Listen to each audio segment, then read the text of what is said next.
talk about you for a second here in sports medicine. So tell me what drew you to sports medicine per se. Maybe tell us why you didn't do orthopedic surgery as well. Yeah, that's a good question. So my personality has always been one to like talk to people and just I like educating friends and patients, right? So it was really a thing where I went into family medicine because I like taking care of the whole family, like kids and parents and the whole deal. And as a part of that, I like trying to get people to understand like, hey, here's what your problem is, here's how you can get better. And when I found out about sports medicine when I was must have been residency, I was like, oh, this is pretty neat. You have people who are actively trying to exercise. They have these goals of being healthy. They injure themselves and they're very motivated to get back to that sport because that's something they love to do.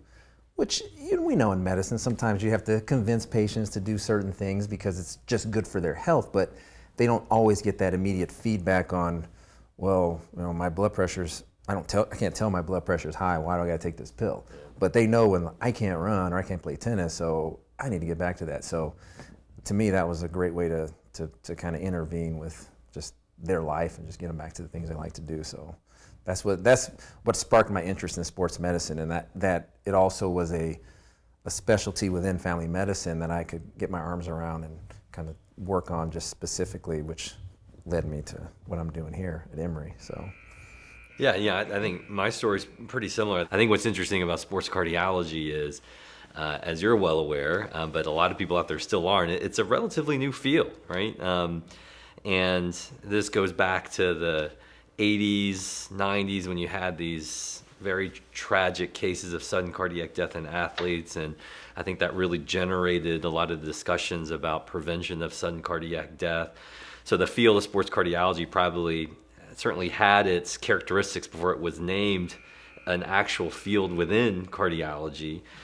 And since then, it's just been this ongoing escalation of complexity. And now 2023, to see the evolution of this field, it's certainly not something that was, I just made up. There's a lot of people that are engaged in this field, and it's become very much an important part of the care of the athlete. And so that's how I got involved with this. It's hard for a lot of people to understand what's sports medicine, what's orthopedics, as you mentioned, why not orthopedic surgeon? Well, primary care sports medicine is when you're a medical doctor that focuses on the sports medicine aspects, right? Which is to say, well, what if I like to run a marathon and I have diabetes, or I have a stent in my heart, or I had this heart condition, or I had a concussion. Like, who's managing those things? That's where my specialty falls in. Back when I was training, there wasn't the sports cardiology. There was like, hey, there's the GI system. Understand there's sudden cardiac death, and we talked with the cardiologist, but there wasn't that specificity